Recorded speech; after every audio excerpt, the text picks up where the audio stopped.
Сайн байцгаана уу? Та бүхэнд өдрийн мэндийг хүргэе. Соёлтой өнгөлөг хот подкастын маань ээлж дугаар эхлэхэд бэлэн боллоо.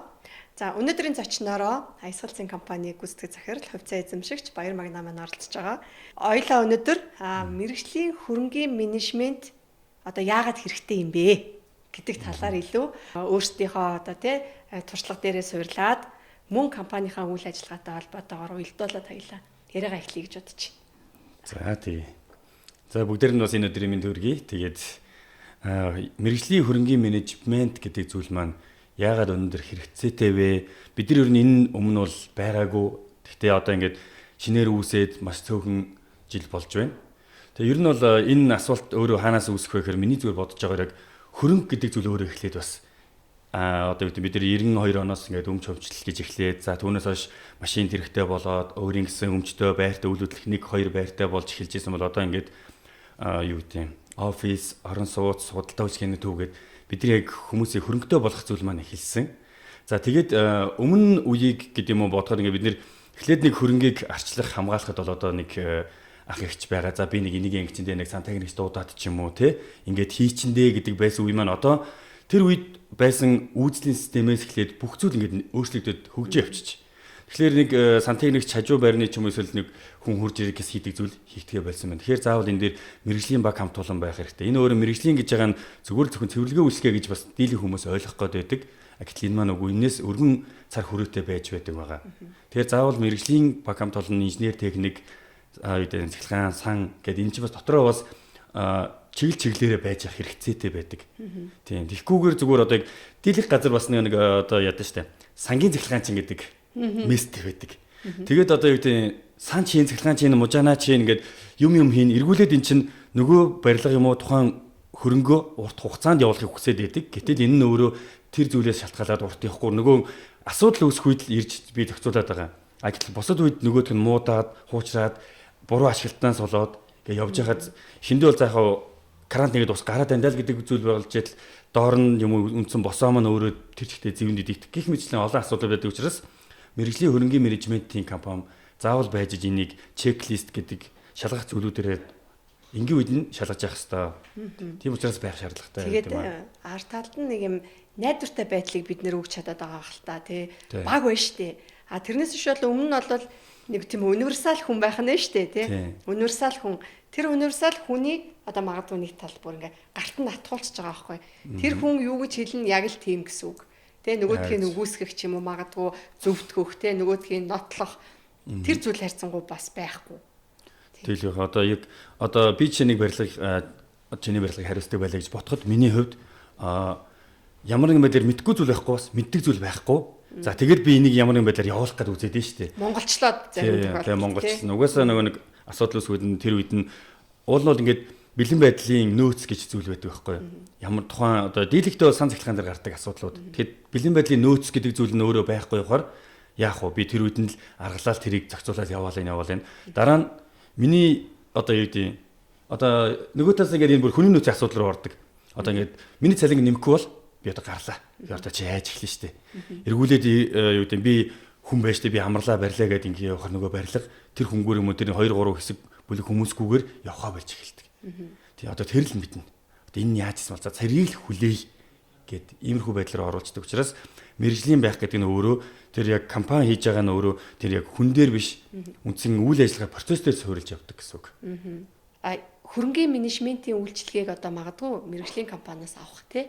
Үгүй бол одоо өөртөө ингээд мэргэжлийн үйлчилгээг бас чанартай хийж болно шүү дээ. Тэгээ заавал одоо мэргэжлийн хүмүүсийг сонгоч гэдэг юм өөрсөнд нь баг байх юм бол магадгүй тэрийг өөртөө гүйцэтгэхэд явна. Энэ үйл ажиллагаа нь одоо бизнесийн амжилтанд яагаад чухал юм бэ? За ер нь бол тийм одоо жишээ нь заавал нэг мэргэжлийн нэг багаар ч юм хийх ёстой гэсэн зүйл бол биш. Хэрвээ үнэхээр та өөрийнхөө барилгыг бас ингээд юу тийм хүн болгон өөр өөр гэсэн мэдлэгтэй тэр барилгыг босгох хүртэл өнөөдөр тэр хүн бас зөндөө зүйлийг хийсэн байгаа. Бас тий. Тэгэхээр тэр хүн өөрөө одоо яг сантехник цахилгаан ч юм уу ингээд аваад ингээд цаашдаа ингээд аваад явж болно. Яг нэг баг орж ирдэг учир нь юу байдаг вэ гэхээр ерөөдөө би одоо удирдах юм уу одоо эзний байр суурьнд байлаа гэж бодоход би тухайн барилгыг энэ барилгын одоо барьсан зорилго маань одоо жишээ нь офис байлаа. Би ингээд офисаа түрүүлсэн. Надад энэний үйл ажиллагааны тогтвортой урт хугацаанд явах нь чухал. Тэгээд цаашид юу гэхээр гинтийн сюрприз багтаа байх, гинтийн засвар үйлчлэгээ багтаа байх тий ашиг орлогыг ерөнхийдөө хүмүүс бүх бизнесийн байгууллагууд гэж боддог шүү дээ. Зардлыг бага, ашигыг өндөр түвшинд барихаар би зорддог.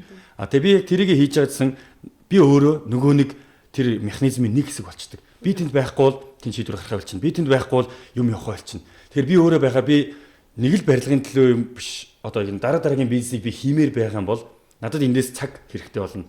Эсвэл би хэрэгтэй болчихно тий. Тэгээ мэдээж бол нэр байгаа. Тэгээд нөгөө нэг яг өөрөө аваад явж хахад юун дээр болохоор яг мест болгоны ахалж байгаа одоо Итагийн ахлах юм уу, санхүү эсвэл хүнээс юу байд энэ болгоо ингээд яг шууд удирдлага руу над руу их хандаж эхэлнэ. Тэгэхээр эргүүлээд би заавал тэнд байх хэрэгтэй болж эхэлдэг. Тэгэхээр яг бизнесийн хөгжил талаас харуул би яг энэ бизнесийн яг ийм байна. Жилийн гарах зардал бүх зүйл нь тодорхой тогтмол байгаад манай Аясгал цэнгийн хувьд яадаг вэ гэхээр жилийн төлөвлөгөөгөө гаргаад нөгөөдгөөс сарлуугаа буулгаад 7 хоногийн хурлаараа энийг ингэ шийдэж учраас жилдээ одоо уянга таны офстой холбоотой зардал одоо хэдэн зуун сая байна. Энэ ийм зардлуудын бүтцтэй. Тэгэхээр бид нар сайжруулалтын шинээр ажлыг бол хоорондоо тохиролцоод энийг нь ягаад улирал тутамдаа сар тутамдаа энийг дахин хянуулаад ингээд төлөвлөгөөгөө явуулчихаар таны хувьд сардаа нэг удаа барилга дээрээ юм уу эсвэл нэг хяналтаараа ирээд тэгээ нөгөө төсвөө батлах юм уу ингээд яваад эрүүл ажиллаа шалгаад ингээд явчихдаг гэсэн үг. Тэгэхээр танд үлдсэн цаг нь таны бизнесээ хөгжүүлэх цаг гарч ирдэг гэсэн үг. Тэр дундаа одоо тухайн одоо офис хоёулаа илүү төлхөө офисоор ярил л да. Тухайн офист ажиллаж байгаа одоо түрээслэгч нар тий түрээсийн талбайны эзэд зам магадгүй худалдаа авсан эзэдүүд байгаа штэ. Тэр хүмүүсийн тав тухыг бид нэр хэрхэн хангаж одоо бизнесийнх нь яаж дэмжих тий тэр талаас нь мэрэгжлийн байх нь юугаараа өөр байд юм бэ? За ер нь бол дийлэгтээ ингэж явдаг. Офисууд одоо чинь зарим цөөх эзэнтэй эсвэл нэг эзэнтэй янз байгаа те.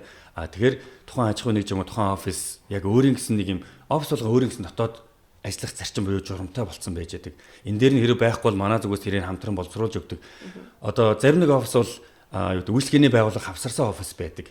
Одоо манай зарим нэг төслүүд бол жишээ нь тэн дээр бид нэр ажлын цагийн хязгаарлалт бас тавих боломжийг нь бол үйлчлэгээний байгууллага. Тэгэхээр энэ журмыг дундаа гаргаж өгсөнгөөрөө эргүүлээд яаж явдаг вэ гэхээр бүгдийн дундаа дагдаг нэг рул байна. Энийг бид нар бөөнөрөө дагнаа. Тэгэхээр дотор байгаа та түрээслэгч байлаа юм уу, эзэмшигч байлаа гэхээр та өөрөө тэндээс энэ журманд оролцсон учраас та тэн дээр танилцаад гар үлгээс ороод баталгаажуулсан учраас үүний дээр гацаа окей энийг би дагна гэхээр таны хим хэмжээ хэтрүүлэхгүй зүйл байсан учраас та хүлээн зөвшөөрсөн тий.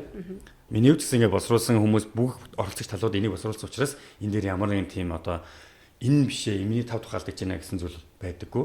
Манай дээр тэгээд энэ дээр яадаг вэ гэхээр харилцагч үйлчлэгээний менежер гээд тухайн офис, тухайн төслийг хариуцсан менежер бас давхар явдаг. Аясгалзын хөрөнгөний менежмент талаасаа.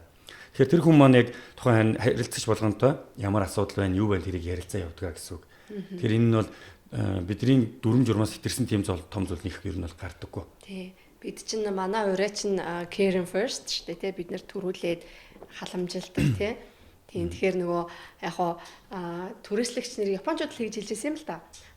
Түрээслэгч нарны чинь бизнес амжилттай байжээж тий одоо биднэрт асуудалгүй түрээсийнхаа төлбөрийг төлнө. За тэгээд магадгүй дахиад өрөө нэмж авдаг ч гэдэг юм уу тий өргөжснөөрөө илүү давуу тал үүсдэг. Үүнийг хөрөнгөний менежментийн компани дэмжиж ажиллах ёстой, кэр хийх ёстой гэдэг. Ер нь бол тийм тэр кэрийг бол бид нэр төлөвлөгөөний дагуу бүр хийдэг. Кэрийг бол бид нар яг ясам дээр тултал хийнэ гэдэг. Тултал кэрэлтэй тий. Зүгээр яг дотор байгаа таныг ингээд юу тав тухтай байхыг одоо юу гэдэг пирамид бол энэ бол зүгээр суурна. За тийм пирамид дэвшлээд улам нарийн болдог хэсэг нь одоо бид нар харилцаж халамжлах төлөвлөгөөд ажил баяр ёслолуудын ухталт гэх мэтчлэн айгүй болон мартар чинь яг сарнаа бариад үүдэн ресепшн зогсчих үед тэр дотор байгаа төрөлжлөгч байгууллагын эмэгтэй хүмүүс төрөх сэтгэл гэх мэтчлэн тий. Тэгэхээр яг үндсэн зүйлээс гадна нэмэлтээр бид энийг кэрлж явдгаараа дотор байгаа төрөлжлөгч ерөөхдөө сул өрөө ахиж гарах уу гэж ер нь бидээс их асуудаг. Бид нар цаа энэ зүйлийг бас дотор манай менежментийн нэг хэсэг болж явдаг. Одоо хөрөнгөний эзэн ч гэсэн түрээс хоосон өрөөнүүдтэй нэмэлт түрээслэгч хэрэг байгаа бол олж өгөх гэх мэтчлэн тий. Эсвэл өрөөгөө томруулах. Тэгээд энэ болон бүх деталь хэлбэрүүдийг бид нараас хийж өгч явдаг байгаа. Тий. Альва нөгөө хөрөнгөний үн цэнийг хадгалах зүйл өөрөө хөрөнгөний менежмент юм аа. Тэгээ энэ бол маш чухал. Энэ ингээд юм тасралтгүй явж явах ёстой. Тэрнээс ишвэл ингээд за дуудлагаар л хурж ирж кэр хийдэг. Дуудлагаар л засдаг. За тэгээд магадгүй яг жижигхэн барилга хажуу талдаа дахиад нэг жижигхэн барилгатай ч гэдэг юм уу. Тэр дундаа ингээд ажилчтай шеэрлээд ажиллах тийм бололцоотой бас байдаг те. Тэрнээс иш бол 16 давхар одоо ч юм 20 давхар том байшинд ерөөсөө нэг юм дуудлагын ажил гэж ер нь баг байх боломжгүй байгаад байдаг тий. Яг шеэрлэх боломжтой нь юу гэхээр бид нэр харилцагч талдаа бас одоо чинь би нэг барилгатай байлаа. Тэгээ надад нэг инженерийн шаардлага гардаг. Гэхдээ дандаа биш. За ийм тохиолдол болохоор манай дээр бол сантехник цахилгаан ашиглалтын инженерүүд байдаг учраас бид нөгөө хүмүүс маань төслөө 7 хоног болгон тойрж явдаг. Тэр нь яг төрний дуудлагын сантехникээс ялгаатай шүү инженерүүд нь тойрдог. Сантехник цахилгаанч нь бол яг төсөл дээрээ байршиж ажилладаг.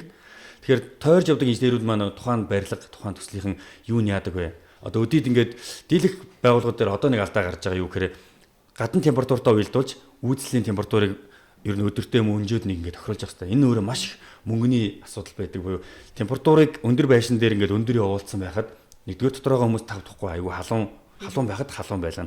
Хоёрдугаар эзэн талаасаа харуул дулааны зардал чинь өндөр гарна. Хэмээ өргүү зардал гаргаад. Өргүү зардал гаргахаас нь сэргийлж байгаа. Ер нь бол бидний яг гол зорилгоудын нэг. Тогны мөнгө ч гэсэн бас биш үү те дулаанаас гадна тийм. Тогны мөнгөн дээр яг нэг цагийн ирлийн тохиргоо гэхэд л нийт тухайн барилгын хэмжээнд жижиг ийм өрөөнүүдийн лед гэрэл мэрэл бол хүмүүст мэдрэгддэггүй. Гэтэл том хүчний төхөөрөмжүүд зүгээр лифтэн дээр ч гэсэн ингээд бид ингээд энэ дээр маневрыг хийдэг. Тэгэхээр энэ өөрөө зүгээр нэг лифт 7.5 кВт-тай гэж бодоход л энийг шөнө орой ачаал багтаа үед 3-аар нь биш 2-оор нь явуулдаг. Энэ үед ч гэсэн ингээд нэг лифтийг зардлыг хэмндэг. Нөгөө талаас лифтнүүдийн дуудлагын кнопч гэсэн дийлэх газраас алдаа гарсан байдаг. Зүгээр би 3 лифтнийг нэгийн дарахад 3 зэрэг наашаа явчихдаг. Бид нар энэ дээр нь лифтний компанид хамтарч ажиллаад энийг нь хамгийн ойрхон байгаа лифт ирэх хэвээр нөгөө хоёрын зогсож явах хэвээр байхгүй. Тэгэхээр 3 лифт ирэхэд би нэг л хүн суух гэдэг шүү дээ. Гэх мэтлэн иймэрхүү алдаанууд дээр бид нар ингээд бас илүү фокус ажиллаж хэмнэлтийг яаж хийх вэ? Зардлыг яаж бага байлгах вэ гэж зорддог.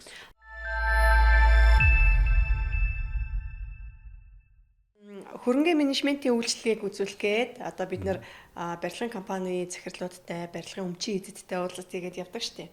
Тийм.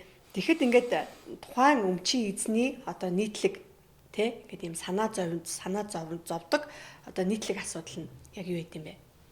За ер нь бол нэгдүгээрт бол төлбөр тооцооллоо хийсэн байдал. Тэн дээр одоо юу гэдэг яг энэ зардал аль талд хуваарлагдах вэ? Нийтийнх юм уу, эзэн юм уу, эсвэл төрөлж авсал нэг хэсэгчилж авсан эзэдийнх юм уу гэдгийг энэ зардлын хуваарлалт хамгийн их асуудаг асуултууд нэг байдаг.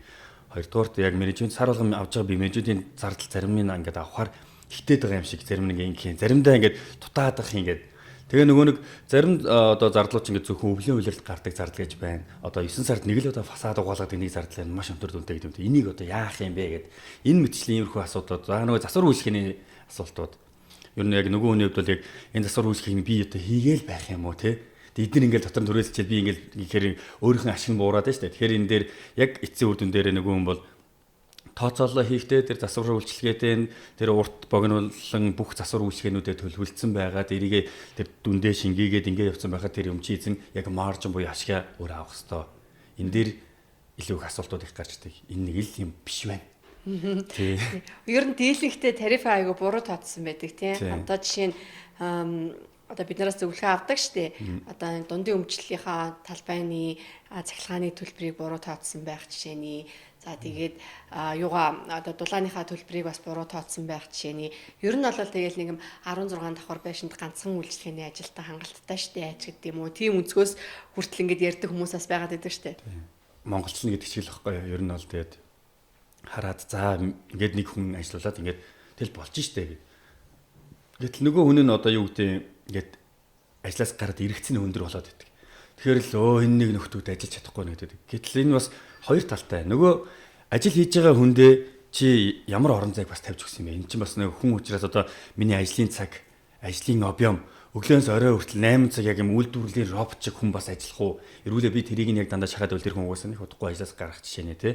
Тэгэхээр ингээд ажиллах хоног, ажиллах цаг хамт олон гэж байх хэрэгтэй. Гэтэл нэг тэр том байж тэр ганц юм уу хоёр хүн үйлчлэг ажил авчаалаа. Өөстө цэвэрхэн шалт өстө гой тол шиг болго байраг гэл ингээл явдаг. Гэтэл нөгөөдөл чинь эхлээд нөгөө нэг түрүүнд ярьсан маслогийн онлайн дагуу суур хэрэгцээ буюу цалин энэ ингээ хангаглаа. Тэр хүн чинь нийгмийн нэг хэсэг учраас бас хамт олонны нэг хэсэг болох гээд байдаг. Гэтэл нөгөө тухайн барилга нь тийм хамт олон байхааргүй цөглөнөл байвал эн чинь тэр хүн за тэнд гоё гэж штэ би тэр нэг хамт олон тентнийхэн айгүй гоё уур амьсгалтай байхгүй гэд ажлаас гарах юмнууд бас их болохоор нэг л юм болохгүй байна гэл ингээл цалингаа нэг нэмж үзэл нэг болж үзэл нэг уурж үзэл ингээл янз бүр үзэл сүлдээ холбогддог л да ер нь яг яагаад болохгүй байгаа юм болоо гэ. Тэгээд ерөөд яг барилгууд дээр бид нэрээс нөхцөл байдлын шинжилгээ гэх юм уу одоо яг дүгнэлтийг хийж өгдөг. Тэр нь одоо яг бүх багаараа сан цахилгаан Итагийн албаараа за тэгээд харилцаж үйлчлэгээгээрээ ингээд тэгээд санхүү хүний нөөцгээ бүгдээрээ тэн дээр яг үйлчлэг хийгээд за энэ барилга нь өөрөө ийм байна. Энэ тэр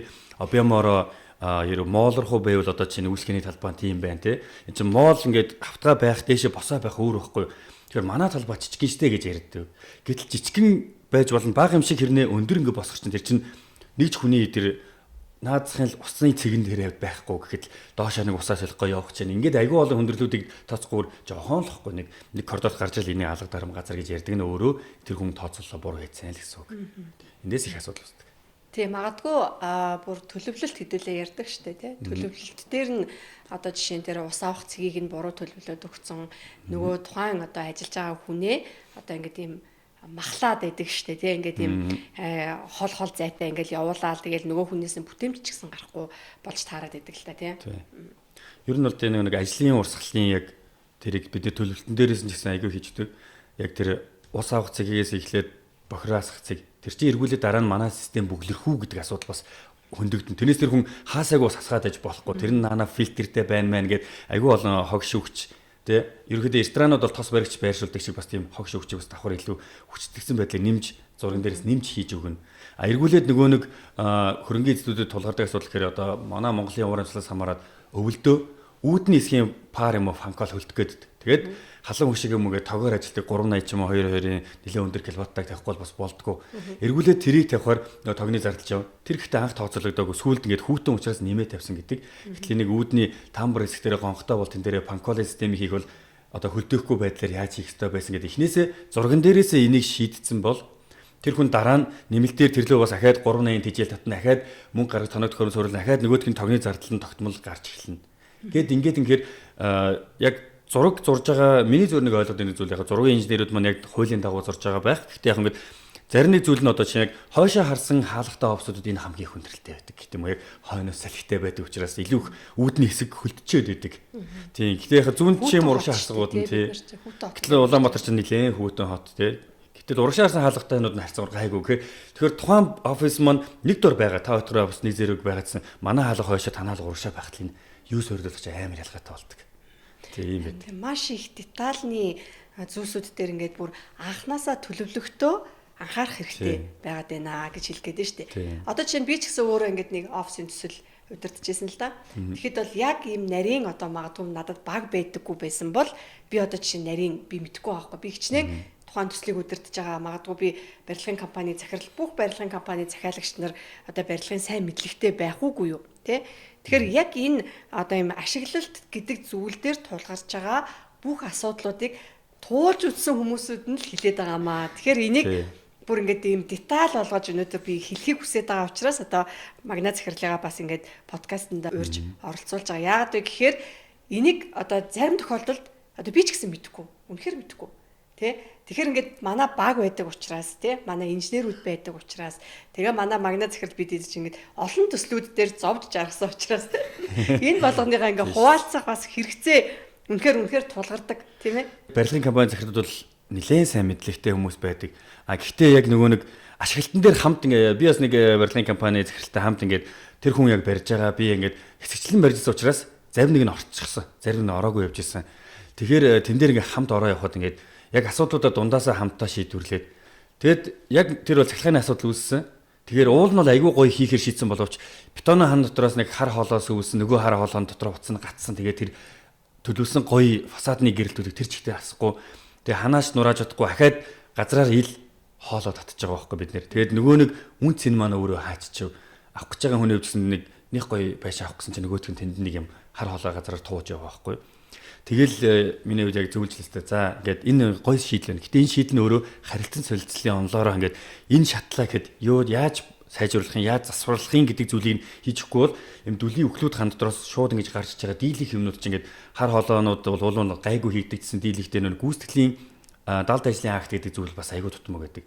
Бидний бас нэг юм айгүй том гата бас нэг тийм газар шигээд одоо төсөл дээр байж хахад нөгөө цахилгааны утас нь яаж явсан бэ гэдг нь байхгүй. Тэгээ би ерөөхдөө инженерүүдтэй нийлээд ингээд хөндлөн гол ухаад нөгөө утас олох гээд л яваад байгаа. гэх мэтчлэн ингээ зүгээр тэр нэг талбайг бол бараг сэндийчилж байгаа байхгүй. Тэгэхээр уул нь бол нэгдүгээрт тухайн барилгыг барихаар төлөвлөсөн бол та нэгдээд яг зургийн дагуу үүсгэж байгаа хүмүүс чинь хийж гин үү? За хийж гин үү хяналтаа тавиараа. Үгүй бол дараа нь яг өөрөө тавьж амжихгүй бол тэрийг дараа нь авч явах ашиглалтыг хариуцах хөрөнгөний менежментийн компани байх нь уу, хэн байх нь уу тэр хүмүүсээр давхар хяналтын тавиулаарай. Далд ажлын актыг бүр заавал зурган байдлаар аваарай. Эргүүлээд хаана юу болцсон бэ гэдэг чинь ялангуяа газар талбайд энэ далд юмны ханны цаана байгаа зүйл хамгийн хэцүү. За нүдэн дээр байгаа зүйл бол тэгээд учир нь гайгүй олдчихдаг. Би чаднуудаар далд болоод ирэхээр угаасаа нэг түрүүн хөрөнгөний эзэдийн толгойг хамгийн хөвтөж зүйл чинь бас энэ аахгүй. Яаж игээд ямар нэгэн байдлаар тухайн ажил А зэгс Б зэгрүү хийгдсэн. Гэхдээ дараа нь энд асуудал үүсэх үед энэ хаашаа явчих гээд нэг бөөм утас ханны цаана ороод алга болдог. Тэгээд зургантайгаа хийхэр харин зургаасаа өөр хийцэн юм аа гэдэг. Тэгээд эргүүлээд одоо юу тийм. Тэгээд өөрчлөлтийн зураг байхгүй зарим нэг хөрөнгөний эзэдүүд гэсэн өөрснөө юу тийм наа чи нэг өрөө байх чаад болцсон юм аа гэд. Тэгээд нөгөөдтэй холбоотой зураг хийдэг байдаг. Тэгээд нөгөөт нь нэг юм яаж игээд явуулсан байдаг. Энэ айгүй хэцүү асуудал. Тийм тэгээд энэ нэгээд ер нь байнга л тулгардаг тий. Ер нь бол барилга болгон дээр л тулгардаг. Гэтэ яг нэг юм хүлцэг алдаа гэж бас нэг юм байна тий. Гэтэ нөгөө нэг яг нөгөө тухайн одоо хөрөнгөний эзэндээ маш их зардлыг гаргасан одоо тийм үйл ажиллагаа байх юм бол айгүй төгсөлтэй байдаг шүү дээ. Тийм. Мэдээж яг анх төлөвлөлөөд хүн шууд мэдгүй учраас за энэ иймэрхүү гэдэг төлөвлөлт хийсэн байтал яг явцын дундаас за энэ арай өөрчлөлт юм байна гэдэг өрөөний наанцаар хөдөлгөөн бол угсаа хийж болдог шүү дээ. Энэ бол тийм хүлцэг хэмжээнд бол байж болдог. Тэрнээс хүлцэг хэмжээс ихтжиж болдгоо. Тийм. Яг үнэ. Тийм барилгыг ер нь бол авч явах гэж бол маш их одоо цаг тий бас ингэ мэдлэг. За тэгээд тэр дундаа одоо олон талын оролцоонууд ингээд чухал байдаг шүү л гэдэг талаас нь ойлгуулахыг хүсэж байна.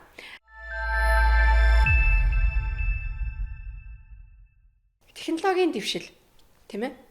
Одоо ингээд ажиллах хүчний хомсдолд ингээд Монгол улс байтугай одоо дэлхийд даяараа ингээд орж байна.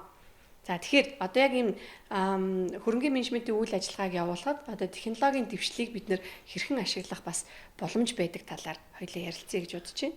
Технологийн дэвшил. За ерөнхийдөө бол одоо яг хүний хөдөлмөрийг хөнгөвчлөхийн тулд технологийн дэвшил. За бас их хэмжээний дата дээр ажиллахын тулд AI ашиглах гэх мэтлэн одоо яг иймэрхүү шийдлүүд автоматжуулалтууд л нэлээд орж ирж нэвтэрч байгаа.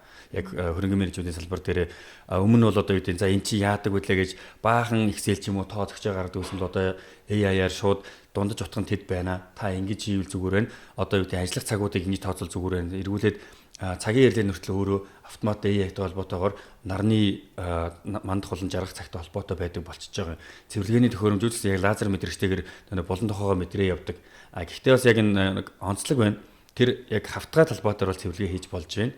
Босоо дээр бол жоохон асуудал байдаг гэдэг юм. Ингээр юу гэдэг технологийн дэвшил нь одоо 10 хүн ажиллах байсан бол магадгүй тэндээс 3-ыг бууруулах боломжтой. Тэгэхээр яг энэ салбарын онцлог бол бас яг хүний гараар хийгдэх учраас яг энэ хэсэг төр бол боломж байна.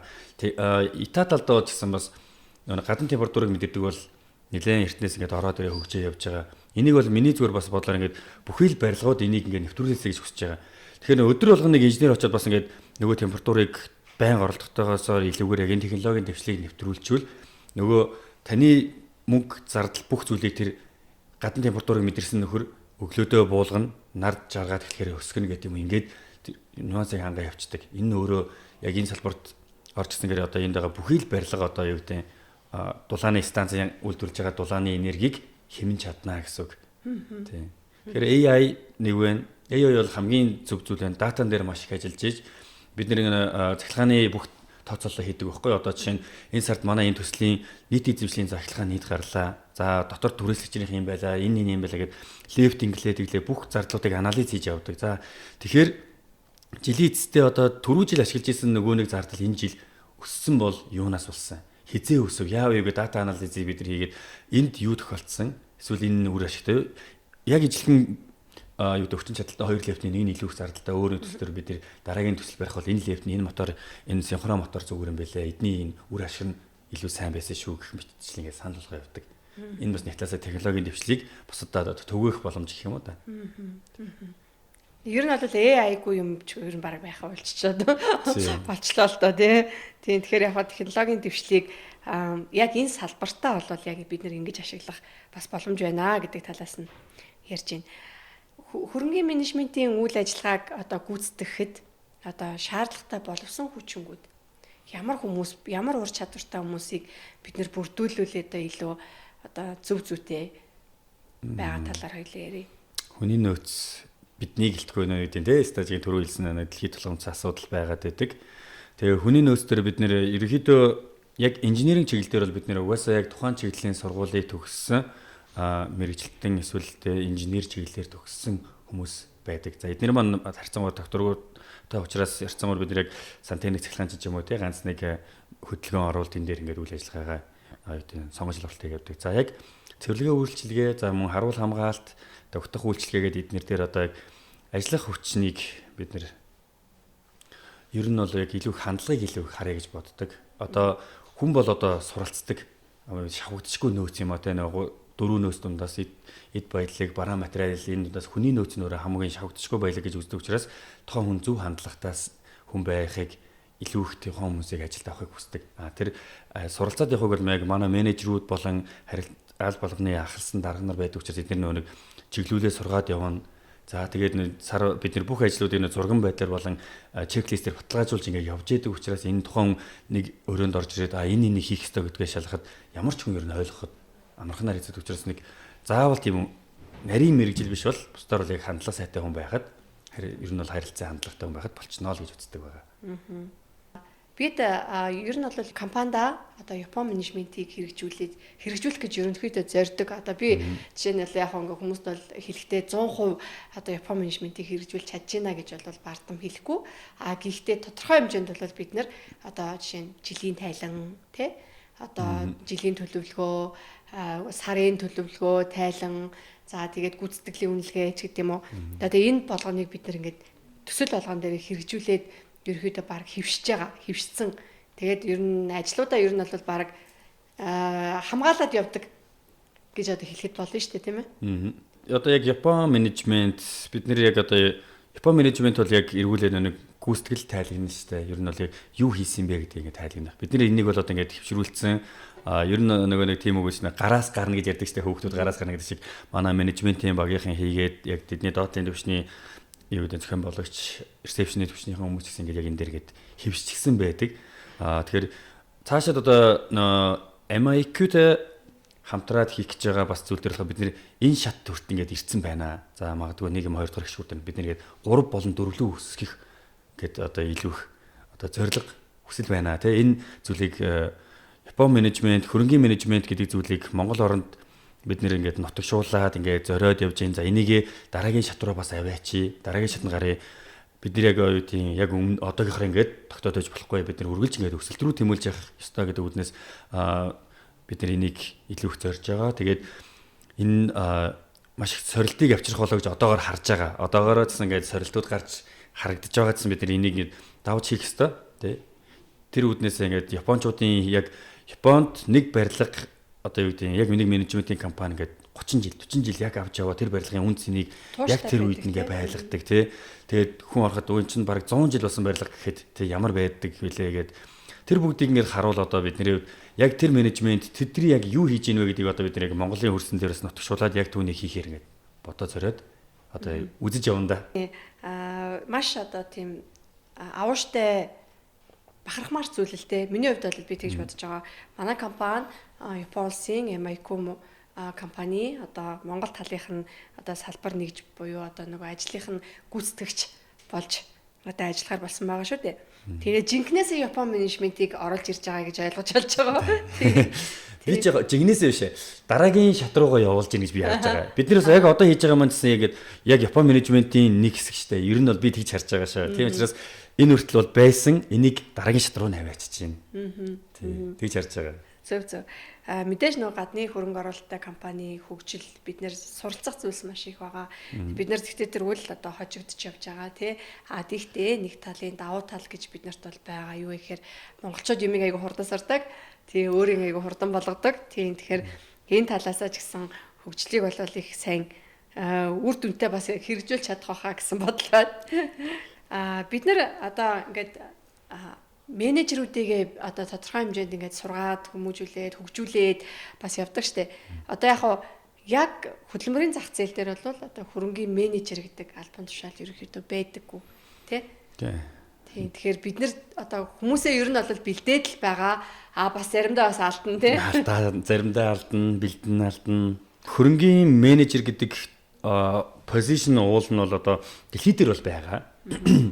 Тийм property салбар дээр бол байгаа. Харин Монголд одоогоор бол байхгүй байгаа тийм. Тэгээ энийг одоо хийхэд бол үйл хөдлөлийн Realtor Academy-тэй хамтраад одоо бид нэг сургалтаа хөрөнгийн менежерийн анги одоо сая 3 дахь төгсгсөн 4 дахь төгсгсөн байна тий. Тэгэхээр ер нь бол яг энэ дээрс би яг ингээд харж байгаад миний яг амьдралын нэг туршлагын нэг хэсгээс бол ингээд би бас нэг нэлээд том объектд бас ингээд яг менежер хийгээ ажиллаж байгаа үед яг бас л мэдэхгүй шүү дээ. Тэгэл яг ингээд зүгээр очиод асуудалтай тулдаг байсан. Тэгээд дараа нь яг энэ ингээд сургалтыг хийгээд яваад эхлэх үеч гэсэн ингээд хүмүүс хэлсэн. Нэр ийм их юм байдаг байсан юм уу те. Зүгээр л яг одоо яг нэг захирлын туслах эсвэл нэг одоо нэг арай нэг эрэхтэй гэдэг юм уу те. Бараг ингээд хийдэг шүү дээ. Ерөнхийдөө дийлэх дундаж хэмжээний оффисд бол яг тэгж явдаг. Тэгэхээр тэр оффисуудын хөрөнгийн одоо хариуцаад байж байгаа хүмүүс бол яг энэ сургалтанд бас суучаасаа гэж би хүсдэг байхгүй. Энд дээр ингээд материалаас нь эхлээд цаашид яах уу, ийх үү гэдэг деталь болгонуудыг яриад энэ болгоныг зааж өгөөд ингээд явдаг учраас дараа нь ингээд эн чинь ийм очиртай байсан юм байна шүү дээ. Юмны очир дарааллыг нь яг тухайн хүн тэр үедээ зохицуулан яваад байгаа ч гэсэн яг яаж яваад байна. Зарим нэг дөр бол бүр үнэхээр мэдэхгүй тэгэл нэг захиралтайг нэлж хоёул яах уу гэж байгаа л нэг юу бэ гэж байгаа л бэ гэж сонгодог шүү дээ. Тэгэхээр яг энийг ингэж учир логик дараалтайгаар мэдээд энэ сургалтанд нэг бас суугаасаа гэж би хүсэж байна. Тэгэхээр энэ суусан гараа та ер нь бол харамсахгүй. Энийг ч гэсэн цаашаа ингээд хөгжүүлээд бас ингээд нэг бүр TC нэг анги болохоор бас зорж байгаа тий. Тэгэхээр бас энэ маань болох болов уу гэж харж байна. Тэгээ ер нь бол барилгыг урсгалаараа удирдахгүй маа л гэж хэлэх гээд байгаа шүү дээ. Бид зорилго нь бол тэгээ яагаад энэ хүмүүс одоо энэ байшин барилгыг өнөөгийн одоо Улаанбаатарын төвшөнд ирэх болсон бэ гэдэг шалтгаан чинь ер нь бол бас мэрэгжлийн бус байснаас л болоод байгаа байхгүй тийм ээ. Олон хүчин зүйлийн нөлөөлдөө. Тэгэл ер нь бол яг хөтэ бид нар хөгжиж яваа. Тийм бид нар нэг одоо стажийн зарим талаас ингээл бодохоор нэг бүх юм болохгүй байгаа юм шиг. Гэхдээ бас ингээд болоод байна. Одоо юу гэдэг одоогоос 10 жилийн өмнө гэвэл энэ хөрөнгийн менежмент гэдэг бүр ингээд өгч бараг байгаагүй байх магадгүй хүмүүсийн property management гэдэг хөрөнгийн менежмент гэдэг үг гэж ярихад шоолдог гэсэн шүү. Тийм. Тэгтэл одоо ингээд 5 жилийн дараа гэхэд 10 жилийн дараа гэхэд энэ талаар ингээд хүмүүс ойлгодог болсон, мэддэг болсон. Энэтэй холбоотоос хэд хэдэн компаниудаас ингээд үйл ажиллагаа явуулсан. За тэд нэг бас өөр өөрсдийн багтаа болоо бид жишээ нэгээд яг инженерийн багтаар ингээд тухайн хөрөнгийг зөв яаж авч явах вэ гэдэг. Тэгэхээр энэ бол бас ингээд ихтаасаа хөгжиж байна гэж зөв харж байгаа. Яг хоо болохгүй зүйл их байна, бас болж байгаа зүйл бас хэсэг байна тий. Тэгээд ингээд явж байна гэж харж байгаа.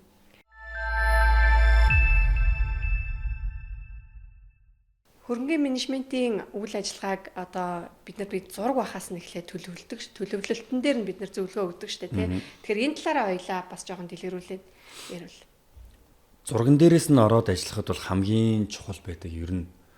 Яагаад вэ гэхээр архитекторийн зурсан ч юм уу ингээд тухайн зургийн компани зурсан зургуудыг бол яг ингээд дагаад фоллоу хийгээд явахаар зарим нэг зүйл жоохон амьдрал дээр жоохон зөрөөд идэг. Одоо чиний үед яг хогийн цэг гэрэлтүүлэг гэдэг юм уу ингээ тий. За тэдний бол яг зарим нэг ус зайлуулах байгууламж гэх мэтчлэн ингээ айгүй олон зүйл ингээ зөрөлдөөд байдаг.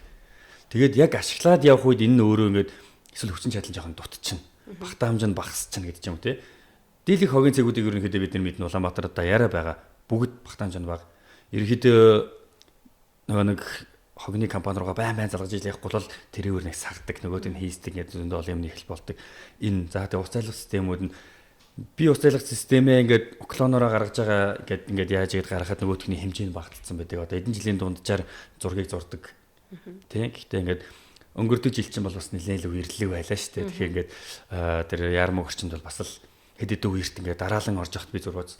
Энэ ус зайлах систем байгаа тэгсэн хэрнээ энэ зурган дээр бол зүгээр л яг систем байсан гэхдээ энэ багтж байна. Энэ үнэхээр багтж байна. Тэр уулны ус орж ирэх хэмжээний юмыг бол даахгүй юм байна гэдэг 2-3 удаа ингээд үерт авахулчаад бодож байсан хэрэг. Тэгээ нөгөө нэг удирдлага талтай нь дахин ярилцаад энэ багтаад байна шүү дээ. Энд чинь ингээд 3 удаа ингэж нэг чинь нэг юм буруу байгаад байгаа зү гэдэг. Тэгэхээр зурган дээрээс нь ч гэсэн анханаас нь яг тэрийг ярилцах.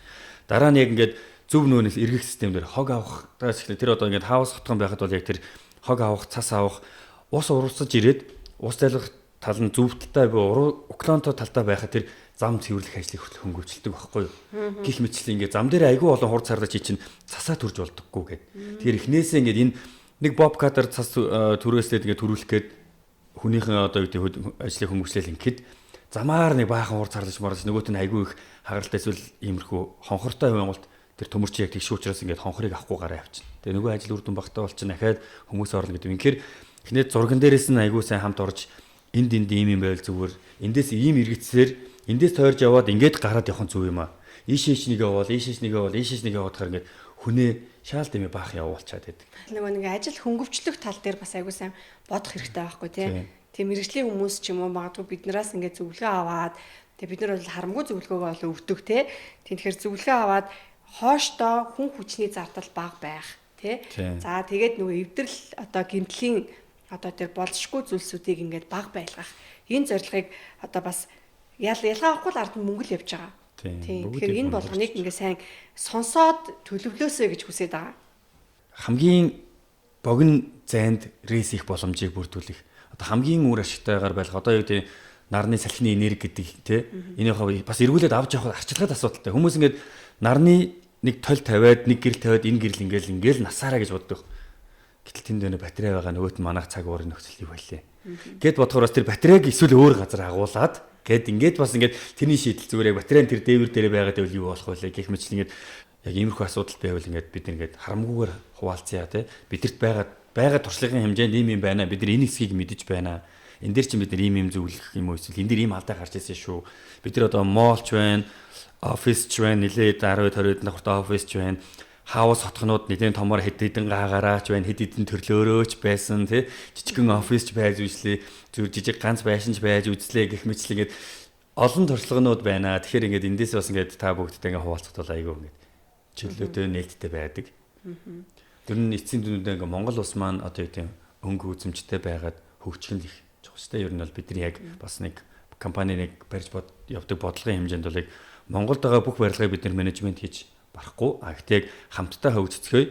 Тэгээд энэ талаар ингээд босдоо бас ингээд мэдсэн зүйлээ ингээд дуулгаад нөлөөлөөд ингээд хамтаараа гоё болох нь үр дүнтэй шүү дээ. Яг үнэ Улаанбаатар хотын бүх барилга дээр менежмент хийх боломж угаасаа байхгүй. Тий одоо жишээ биднэрт ингээд орон сууцны хотхнууд ч хандж гин тий одоо хаусын хотхнууд ч хандж гин. За тэгмүүд бид нар чинь бас тэр болгоныг одоо хурч үйлчлэх бас нэг талаараа бас боломж байхгүй байдаг. Хичнээн одоо ашигын төлөө явж байгаа, бизнес хийж байгаа тий гэдэг юм хөгжлийг бид нар харж байгаа ч гэсэн одоо жишээ нь ингээд нэгэнт ингээ хуримтлын сан байхгүй тий тэгээ засвараа хийж чадахгүй одоо тэр зурган ч олдохгүй тий бид нар чи бүр ямар юмтай нүүр тулж исэн гэж. Одоо ч тэгээд улсаар нөө лефтээ янзлуулна гэд би явуулна амьдэрсэн. Тэгээ энэ нэг амар одоо юу гэдэг нэг бодол надад жоохон хэцүү байхгүй. Одоо чинь би ингээ хөрөнгөтэй энэ миний хөрөнгө. Гэхдээ яг би гэрийнхэн үүд хүртэл явж байгаа тэр зам улсынх юм уу эсвэл хинийнийх юм шиг ингээд хандлага бас энийгээ бас хүмүүс өөрчлөөсөө энэ таны байгаа тэр хэдэн өрөө байр гэдэг юм эсвэл тэр хөрөнгөтэй ч холбоотой тогтмол зардал угаасаа байдаг. Тэгэхээр ингээд лефтний хоримтлал үүсгээгүү гэдэг юм тий. Фасад сур юм уу жижиг засварын хоримтлууд үүсэхгүй байрлал нь нэлээд мууддаг өндөр дүнтэй засвар гарах гэдэг гэтэл гүгүү би энд ингээд амьдрах нь амьдрдаг. Гэхдээ наадад чинь улс их хэрэгтэй байхгүй. Нийслэл их хэрэгтэй байхгүй гэдэг. Энэ өөрөө нөгөө талаас ингээд харуул яг хөрөнгөтэй хүн бол одоо таны хөрөнгө одоо бид нар зүр уцаацсан тэгдэг үстэй. Би ярихын ярмаар байна. Гэтэ миний дугаарыг цэнгэлэхийг Mobicom чи өөрөө цэнгэл гэдэггүй шүү дээ. Би өөрөө дараа талбарт юм уу урсан төлбөртөө аваад би өөрөө нэг жи хийх юм эсвэл дараа нь төлд юм уу ингээд явдаг шүү дээ. Яг энтэй ижилхэн яг хөрөнгөтэй байна гэдэг нь өөрөө тухайн хөрөнгөтэй холбоотой тэр зардал нь угаасаа байдаг. Яг одоо минимум юм уу дунд хэмжээнд юм уу ингээд яг тэр зардал байдаг учраас тэр зардлыг нь хэрв та төлөхгүй яваад байвал тэр нь өөрөө үнцний алддаг, ундаг. Тэгээд дараа нь та магадгүй хэдэн зуун сая авсан хөрөнгөө талаар нь зарах хэмжээнд хүрнэ те. Танай хотхон үнэхээр муудсан бол угаасаа хүн амьдрахыг хүсэхгүй. Та тэр тэндээс нүмэрлэг бол одоо тэгэл талаар нь чөлтгоол зараал одоо нүдэн болаа гэж явъя да гэдэг. Би ийм юмтай бас нэлээд таарчсан. Тийм болохоор тийм бити байгаас энэ бол нийтийн өмч гэдэг нь миний ч бас оролцоо байх ёстой шүү. Тийм учраас энэ дээр бас яг хандлага болно. Мэдээж тэр төлбөрийн системээ бас сайн нэгтлаарай. Тэг яг үнэхээр яг байж болох зүйл их орж уу. Одоо тэнтэй холбоотой хүмүүсийн цалингийн зардал мардлууд бас үнэхээр ингээд хэд өндөр дүнгээртэй ингээд байвал бас энийг хүлэмжшүүлэх ёсгүй шүү дээ. Тэгэхээр яг энийг нь хараад за энэ яг зөв зохистой хэмжээнд байна уу? За энэ зардлууд нь лефт нь хоримтлал нь юу нь байна те зөвлөгөө үйлчлэгээ материал эдгэрийн тогны дулааны зардлууд нь бүгд байна уу? За окей. Ийм байвал би хүлэмжшүүлж байна. Гэт ингээд энийгээ яг сөөхөрөө хөлцөө ч юм уу эсвэл яг тузаараа хилцээд окей гэж үл яг энийг ингээд тогтмол өгөөд явж байгаараа ингэснээрээ эргүүлээд таны амьдарч байгаа орчин тэнд ажиллах ажилтан хүртэл тогтох хэмжээнд Тэ цалин тогтмол өгдөл хүн бас гайгүй тогтоод амьдрын ажиллаж гэдэг ч юм уу те ийм байдаг шүү. Өөрөө өөрийнхөө хөрөнгийн үнцнийг өөртөө л унгааж байгаа. Тий. Яг хөө мэдээч нөгөө хайрлаж байгаа хүмүүс нь байгаа ч гэсэн паразитлаад тэгээ зүгээр дайгдаад амьдарч байгаа хүмүүс бас л мэрсэрл байж л байгаа тийм ээ. Нэг ерөнхийдөө харж байгаад 130-аас 35% нь дайгддаг. Тэгээ яг зарим нэг дайгдж байгаа заац дайгдгаа болиё гэдэг л дээ. Гэтэ ер нь айгүй олон одоо энэ бол дийлэгтэй сөөхүүд дээр одоо орон сууцнууд дээр гарч ирсэн кейсүүд дийлийнх нь 30% дайгдсан байдаг.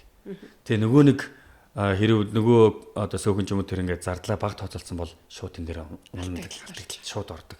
Тэгэл хөрх юм уу их чинь цалин өгөөл бусдын одоо зэн баг нүдэ анил за лефтийн цоцочлохгүй те гэдэг л кейс рүү оруулдаг байхгүй. Тэгэхээр энэ нь өөрөө ийм байдалд хүрэхэд бас та өөрөө нөлөөлж байгаа шүү. Танаа лефт сар болгоныхын засвар үйлчлэгээ тослогоо хийлгэж байгаасэн зүйлийг нь та мөнгөө талын бас өгөөгүй байсан учраас энийг хийлгэж чадаагүй учраас тэр лефт чинь заримдаа зогсдог шүү. Тэгэхээр энийг бас одоо оршин суугч талдаа бас ингэж хараасаа гэж хүсэж байна миний хувьд бол.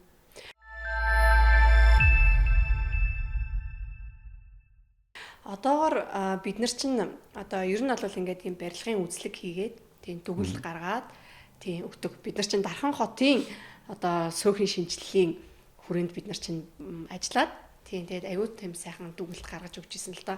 Энэ бол маш тийм том амжилттай ажил гэж би хардаг байхгүй. Одоо тухайн нэг одоо объект тий барилга дээр дүгнэлт гаргахад одоо яг ямар мэдээлэл хэрэгтэй байд юм бэ?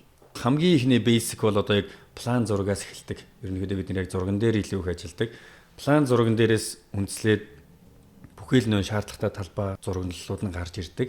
За түүнээс цаашаа хүчний төхөөрөмжүүд. За elevator, escalator одоо юу байна те фанкол, агаар сэлгэлт, AC, MC гэх мэтчлэн ингээд хүчний төхөөрөмжүүд. За нийт эзэмшилтэй холбоотой тэр гэрэлтүүлэг, гадна том гэрэл байдаг гэдэг.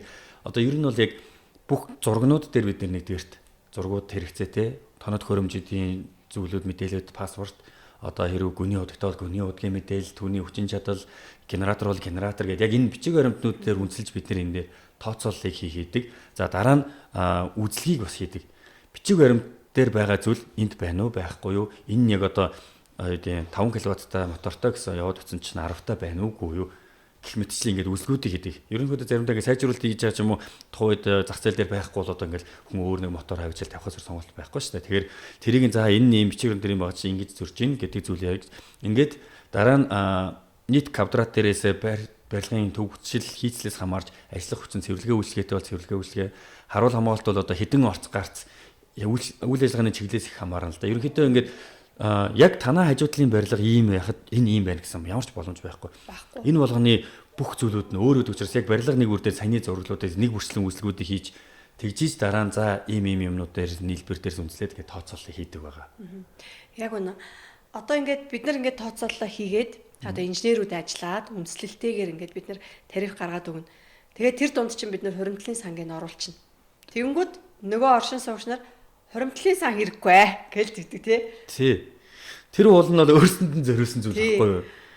Лефт яагаад өндөр байгаа юм? Хуримтлалын сан хэрэггүй. Юу засах гээд байгаа юм гээд. Тэгээ бүр даатгал гэдээ оруулчихгүй даатгалыг бас асуулдаг. Бид чинь бол бүх төслүүдээр ерөөдөө даатгалыг бол санал болгоо тий. Эргүүлээд яг энэ даатгалыг би усалтахад доотлын айлыгаа яаж даатгалсан тий. Би өөрөө даатгалсан доотлын айлын таазыг хамгаална гэдэг уулын зорилготой шүү дээ. Тэгэхэд энийг хүлээн зөвшөөрөхгүй байгаа нь одоо энэ бас л хөгжлийн шатн юм уу даа гэж зүгээр харж байна. Тэрнээс чи уул нь эргүүлээд миний эрсдлийг л хааж өгч байгаа зүйл шүү дээ. Тийм. Тэгэхээр яг тооцооллыг хийхэд зүгээр бас ингээд нэг одоо юу гэдэг одоо сөөхийн зөвлөлөөс ч юм уу ингээ гаргацсан одоо яг бидний ганц барьж байгаа хууль гэх юм уу одоо нэг тэрийг ингээ харахаар бас ингээд метр квадрат нэг тэд гээд нэг юм дүн байгаад нөгөөт нь бодож үзэхээр тэр барилга юм уу тэр объектыг яаж ч ингээд бүтэн авч явах хэмжээний зүйл болчих чадхааргүй байдаг. Тийм. Тэгэхээр бас энэ тооцооллуудаа ч ингээд хамгийн сайн хийх хэрэгтэй. Тийм. Яг үнэ ер нь бол бүхэл юмны ард мөнгө л байгаа. Тийм. Мөнгө л байгаа, зардал байгаа. Тийм. Тэгээд за ер нь бол мэдээж сөөхүүдийг одоо ашигын төлөө бус одоо төрийн бус байгууллага гэдэг талаасаа тэгж ажиллах ёстой боловч ядаж хуримтлалын сантай байх хэрэгтэй. Тийм. Тэр дээвэр нэг өдөр эвдэрнэ, лифт нэг өдөр мотор нь эвгүүднэ. Тийм ээ? Тэгээд нэг гадна талын чин гэрэл мэрэлтүүлгүүд нь шатнаа. Бид нарт ч бас генераторууд бас их эвдэрнэ. Гэт ингээд ер нь бол кейс бол одоо бүхэл төрлийн барилга дээр маш их байна л гэж хэлээ та. сүүлийнхээ асуултыг асууя л да.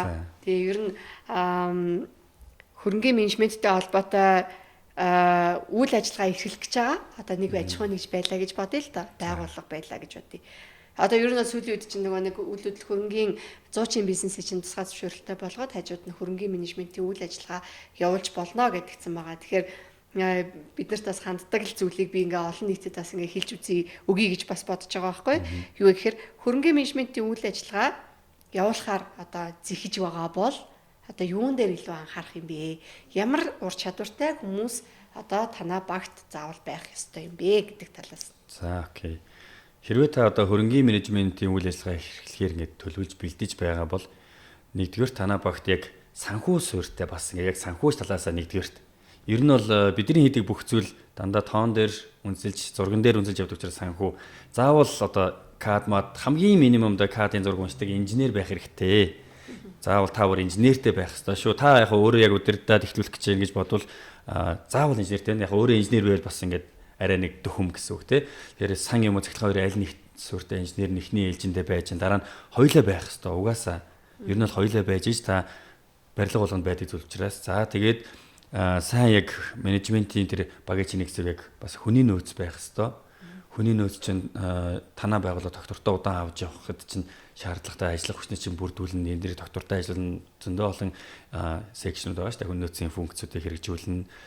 За тэгээд дараа нь ингээд одоо яг харуул хамгаалалт security талаа бас яаж явах вэ гэдэг та гэрээлж болно.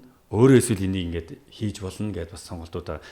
Тэгээ одоо ч бас яг хөрөнгөний менежментийн үйлчлэгээ гэдэг зүйл дээрээс ингээд ер нь бол маш олон зүйлийг юм юу гэдэг зөвлөх байдлаар юм эсвэл гэрээт байдлаар авч болж байгаа тий. Аутсорсинг тий. Аутсорсинг хийн. Тэгэхээр харуул хамгаалалтаа аутсорсинг хийжүүл бас нэгтээс танд амар гэж магадгүй та эхлэх гэж байгаа бол хамгийн минимумда та яг инженертэйгээ менежертэйгээ байж байгаарэ тий. Ингэж та эхэлнэ шүү. Тэгхгүйгээр яг явбал зүгээр л яг таалбарын тий уламжлалттай хэлээр явна. Мэдлэггүйгээр хүний хөрөнгөн дээр бас юу эсийг эвдлэх билээ гэх мэтсэн тий. Эргүүлээд нэг юм хийгээд өөрөө өрөнд орно тий. Ер нь бол өөрөө өрөнд орох кейсүүд зөндөө байгаа. Бид ч гэсэн ингээд бас энэ дээр бас юм туулсан бас баггүй хэдэн сая төгрөгийн юмэг гэсэн ингээд тэр нь шинэ кейс байж таарж байгаа учраас ингээд галдаалс ажилтны хариуцлага гэдэг юм уу тий. Ажилтны хариуцлагаас болж үүссэн зүйл тэр ингээд даатгал. Тэгэхээр та даатгалыг бас ингээд заавал бодох хэвээр. Гэх мэтчлэн ингээд за яг саяны энэ хэдэн үзүүлэлтүүдийг даатгалыг аутсорсинг, хуулийн зөвлөхөө аутсорсинг, IT-га аутсорсинг тий. Манай яг IT-ийн аутсорсинг үзүүлдэг компани шиг л бас ингээд явчих хэвээр. Эхний ээлжиндээ бол тий. Бүх зүйлийг бас өөр дөр ингээд төвлөрүүлэх бас шаардлага. Яг тэр инженер техникийн зүйлээ хэлэхгүй шүү дээ бас нэг талаараа ганцхан барилгатай болоод. Яг хөрөнгөний менежмент хийж байгаа компани яаж бусад газруудад нөгөө нэг одоо зардлыг баг байлгаж өгөх хэрэг бид нэр шеэр хийж байгаа тий. Инженер хүний нөөц энэ санхүү дээр бүгдээрээ шеэрлж учраас 3 4 барилга дундаа энэ хүмүүстэй учраас энэ зардал нэг нь л 4 хүнтэй ингэж явахад маш өндөр зардалтай хахад дөрвөлээ дундаа шеэрлж учраас энэ хөрөнгөний менежментийн зардал ингээ баг байх бас үндсний менежмент маань ингэж явдаг. Тэр энийг бас таас ингээд хэрэгжүүлээрэ шинээр хийх гэж байгаа бол хөрөнгөний менежмент мэрэгжлийн байхаараа ер нь тухайн барилгыг эрсдлээс хэр их хамгаалах бол?